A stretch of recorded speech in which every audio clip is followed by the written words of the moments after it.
we all know that sweets help you make friends. So, what is your favorite Wizarding World sweet? My favorite Wizarding World suite. Hmm. Mhm. This is a hard question. Um, I mean, I guess it's not really a sweet. I love butterbeer. Like, so, I guess Mhm. it is a sweet. I love it Yeah. so much. Every time I go to, my favorite is to go to the Harry Potter store in New York. Mhm. Because they have like the draft and you can get like the foam on top. It's so good. But if you're asking me just candy wise.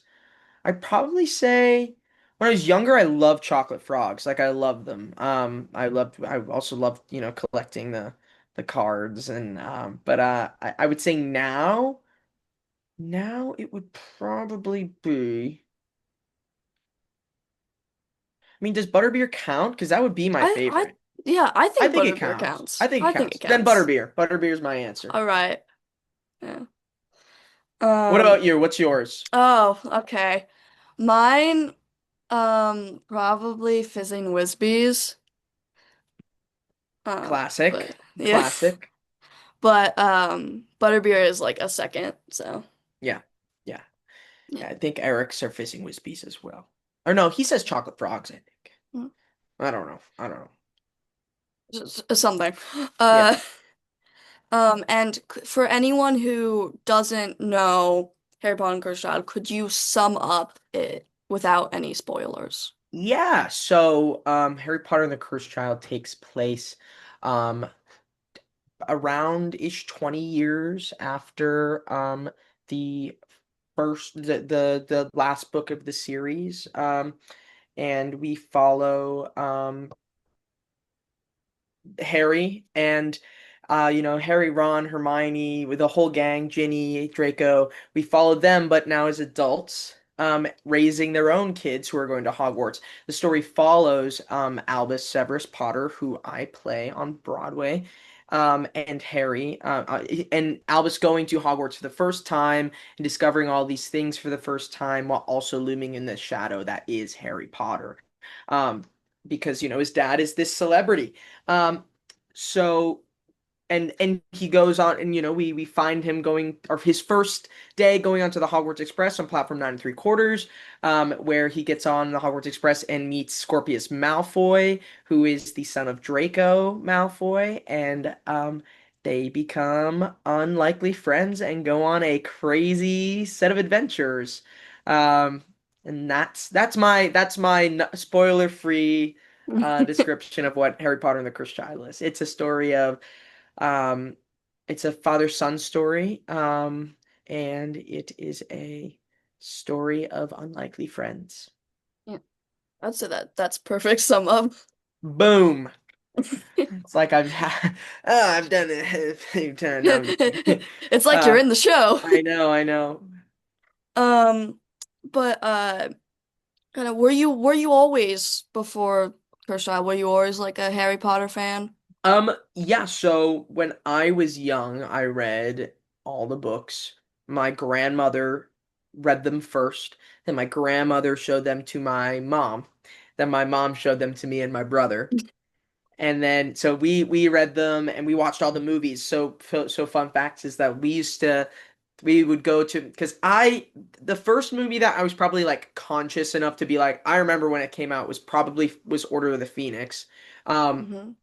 so and I didn't see that one in theaters, but I remember when the other ones came out. Like I was alive for when the other ones came out, but I wasn't like our Harry Potter was on my radar. But then once we had read the books, watched all the movies, and we would go for 6 and 7 part 1, 7 part 2, we went to the midnight showings of those movies. Uh, So like we went to like the day of, I like dressed up one day as funny enough in my I told John Tiffany, the director of Harry Potter and the Cursed Child, this fun fact when I went to when in my final audition, um, that I dressed up for 7 part 1. I dressed up as Draco Malfoy, um, uh, which is so funny. Because my brother, the reason why, and I told him this too, but he thought it was so funny that he was like, Draco, you dressed up as Draco, and it's like, I don't know. It's honestly because my brother like high hosied and put called dibs on dressing up as Harry. There's a Oh, photo they posted this photo of me. I think it's we're in like a front yard and we're like my dad edited the photo so it looks like we're like spelling at each other. Um, but my brother has Hosey Harry Potter, and all he did was get circle glasses, and he's wearing a t-shirt, shorts, and flip-flops. I'm in like a suit, all black, my hair's slicked back. Um, but yeah, so that I was a big fan of Harry Potter when I was younger, most definitely. yeah. Uh, That's. Would you just like kind of like to follow, would you say the books or the movies are like your go-to?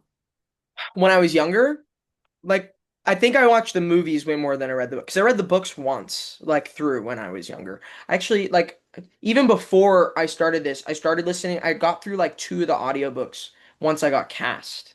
I was like, Mhm. okay, I listened to two of the audiobooks. So some people in the cast will say, well, this happened in the books, and I'll be like, I don't remember because I read them when Yeah. I was probably like 8, 9. Yeah. Um, and yeah, but it's so I definitely watched the movies way more growing up because it was there was always marathons of them like on cable. It was like, the ABC Family Christmas uh fall. It was there were they were, Harry Potter was always on, so we would always watch it on the TV. So we would probably be the movies I watched more. But I still like have such respect for the books because that's what introduced me to them anyway. Yeah, of course, of course. Um, Now kind of like going back to Just Cursed Child, um, what's like the audition process for like Cursed Child? Like, Yeah, so for me it was for me it was a bit different. So some actors they have agents and like they will get their auditions through an agent. I when I auditioned, I didn't have an agent. So I was in my first audition for Harry Potter and the Cursed Child was in 2022. So me and Joel were auditioning at the same time as each other, oh, which is crazy. But for that audition, nothing happened with that mm-hmm, for me. So I didn't know Joel. I never went in to an in-person audition because it was still COVID times, and mm-hmm, so we were still doing virtual. So like I got a self-tape in and I auditioned for Albus right then. And mm-hmm. then it was like a year and a half later I auditioned again, and this is just me finding an open call online. Oh, Is an audition online. So, there's those online tools like for actors, mm-hmm, like there's Actors Access, Backstage. Actors Access is what I used for something like this. Um, and it's just those they're basically how actors who are their own agents how they can start going and do their own auditions and find auditions. So I found it through there, and then a year and a half later, I auditioned again, but for the tour. And I got oh, pretty far through those auditions and callbacks, and then they were like, "We'll let you know we're not moving with you forward with this project, but we're gonna keep you in mind for the future." And then randomly, in au August of last year, I get an email from the casting director being like, "Hey, can you come in to audition for Broadway?" And I was like, let me check my calendar. No, and I was like, I had just graduated college, and mm, I was like, okay, well, here we go. So that was my audition experience, and then and then it was just like what you do when you go in is you do standard, dance call, movement call, not dance call, because technically not dance. Stephen Hoggett, who's the choreographer, that's not his. He doesn't do dance. He likes working with actors who can move.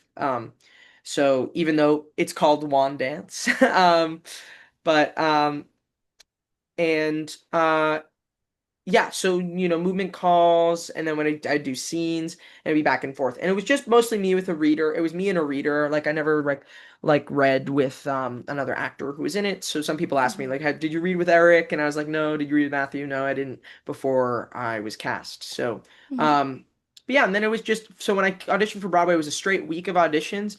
It was audition day, audition day, audition day, audition day, and then Thursday was the final. Um, with John and some of the producers and Connor. and casting, and I did it. It was great. It was a great time. I loved working with John. And then, uh, and then the next day, I found out that I was cast, which is crazy. Yeah.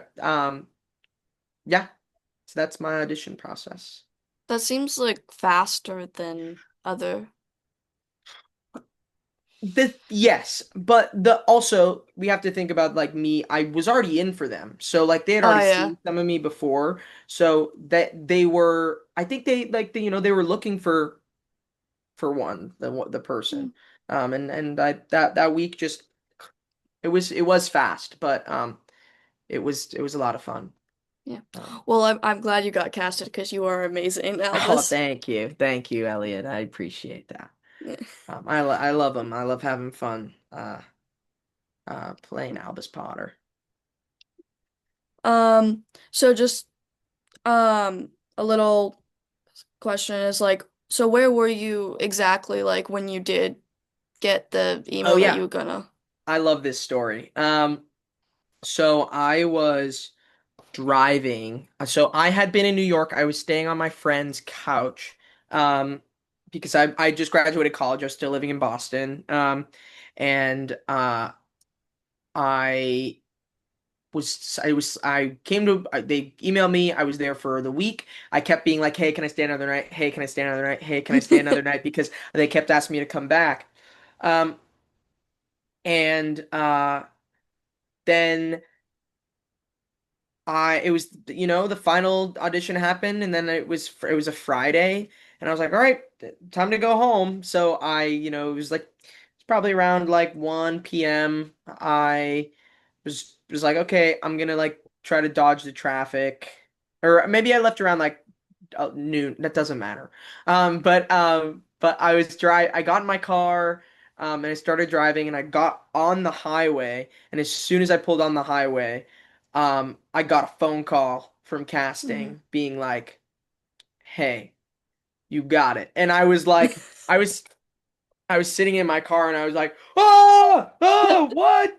Oh my gosh, I need to pull over. And like I pulled over. I didn't even pull over. I was just kind of talking to him, like driving, being like, oh my God, I'm freaking out. Oh my God. But he was just like, he was like, I'm unfortunately having to tell you that you're gonna have to move to New York City because you're gonna be playing. It was really funny. Uh, Because as soon as I saw who was calling me, I was like, oh my God, oh my God, oh my God, oh my God, oh my God.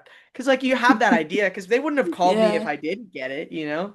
Yeah. Um, so I found out that way, and then the rest, that drive that usually takes 4 hours took me like six, because I was, calling my mom, calling my brother, Yeah. calling my friends, and like, then it was like right to hit the ground running with strategy, with trying to get, with the, agents and contract and stuff like that. But it was a crazy little, like, I was like, oh my God, I have to call my mom, like driving the car.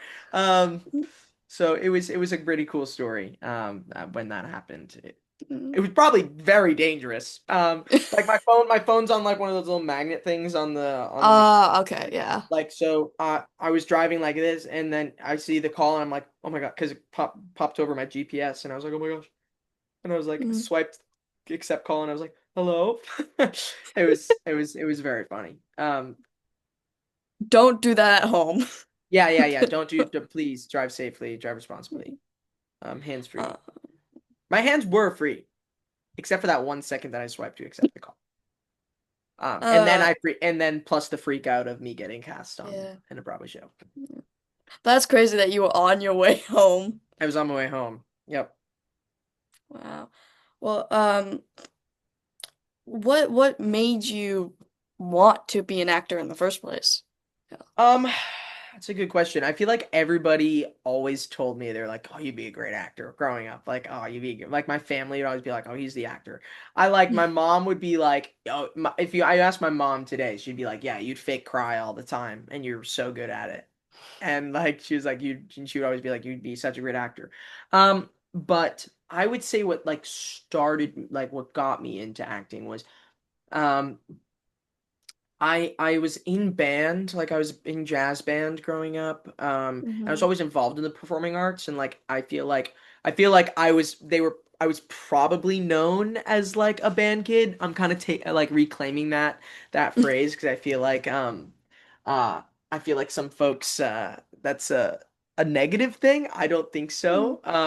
But yeah, and I was auditioning and for my brother auditioned for one of the plays and I auditioned too and I was like okay like and I started doing crew at first in theater. Oh. I did props when I was in eighth grade for Hmm. Into the Hmm. Woods Junior. I put the flower on Milky Way on the fake Milky Way. But then I did crew on this play in the high school and then I auditioned for the competition show and then I just did crew for that and it was so much fun and I met so many great people. But then I was like, I really want to be in one. I really want to be in one. So I'd watch these and I'd be like, it's so cool. Like they're telling these stories and like oh, I want to do it. And then the musical that year was Little Shop of Horrors and I was like I want to get cast. I want to be in it. I want to be in it. Um and like, I expressed interest to the director. I was like, I really want to be the plant puppeteer, or like Uh, because I was young, I was small. I was like, I thought I'd be great to fit inside of the thing, and also just like hmm. I was like, that's a great start, like Yeah. and so, but I auditioned and I got a call back for Seymour, and I was like, oh dang! So my grandmother, who's now passed, but she really got me into music and everything, and really performing, and always was like really like wanted me to do this kind of stuff. She lived right down the street from me, so I'd walk down the street Hmm. and I would be like, hi mom, I would give her the sheet music, and she was a beautiful piano player. So she would like play the piano for me and help me sing it. And like, so she would always help me with my audition. So like that year was Little Shop. The year after it was Oklahoma. The year after it was Cabaret. And like I would always bring my sheet music down the street and have her help me with the auditions. And she would always, you know, she loved when I was in shows. She loved going to see the shows. So I think that's when that was my first ever show I was in was Little Shop. Um, and then the year afterwards, I was in Peter and the Starcatcher as Boy. I was I was Uh, the lead character, which my next show, I was the lead character. And that was a play. And then I started doing the play and I was like, oh hmm. my gosh, wait, this is fun. And then my school was really big into doing one act play festivals. That was like our thing. Oh. We would do Hmm. 40-minute plays and I did this play called Red Speedo, and I did this play called The Christians, both by Lucas Nath, who is my favorite playwright. And those are probably the ones that solidified me being like, this is what I want to do. When I did Red Speedo, I was like, yeah, yeah, this feels so good. Telling a story that like makes an impact on like an audience member. I remember there was we did also this play called Water by the Spoonful, and um I remember there were people coming up to me, to the people, like to us afterwards, like crying and being like, this really like impacted me and like really Wow. like changed me. And I was like, yeah, that's what I want to do. I want to do theater that changes people and like makes people feel. And like when you walk into a theater, you are feeling one way, and then when you walk out, you're changed and you're feeling another way, either a good, bad, self-reflective, like Hmm. anything. Like that's what made me want to do this. Yeah. I originally wanted to be a theater teacher. Oh. I went to my first 2 years of college. I was a theater education and performance major at Emerson College. So that was always the plan because I always wanted to be a teacher. And then I switched to acting because I was like, I think I want to do this. I can go back to teaching later. So, I will do. I've thought about it. Yeah. But yeah, so that's my what got me into really doing this kind of thing. I mean, it's not a, like I don't have like a moment that was like I saw this production of this and it changed me. No, I it was just really just I was like I just wanted to find a community, I think, of people. I was Hmm. just in a community of people that I liked and I was like I Yeah. want to give this a go. Um Yeah. and I had my family members who inspired me to be like, yeah, you should do this. Um, Yeah, and that's it. that's nice. Now, I will say, you said that you started a crew. So I'm mainly tech. Um, my first acting is actually playing Scorpius Malfoy in my production. But so this is a question kind of for me. But did you do like just props or like any other tech? So my yeah, like I've actually so I mean I've directed shows, I've done scenic design for shows, I've done like crew like backstage crew. I think it's mostly like so I did props for that. I did like I directed my this whole I directed two shows in college and I did all the props, I did all the lighting. Hmm. I didn't do the lighting for one of them, but I've done lighting before. I've done mostly props and scenic design were my thing. Yeah, not like I never dipped into sound design or lighting design. It Hmm. wasn't really I never really tried. I mean, I would always like when I directed shows, and I did tech, I'd be like, no, I know what I want it to look like. But my lighting designer in the booth, I'd be like, okay, can we change this? Can we change this? Can we Hmm. change this? And that's that constant conversation. So although like, you're set on that role, it's the thing about theater is like it's so collaborative and there's always a vision that like Yeah. you will work with each other to create. So no, so yeah, my first thing was it was silly. It was just like I like worked on props for the middle school show and then the Hmm. year after I, would just move props on and off, move like scenic stuff on and off stage and like um and then I was just acting for most of it. My senior year of Hmm. high school, I directed a play where I did I think I did some of the sound design for that. Sound design is in like I just like pick some of the sounds. Actually, there was this Oh, okay.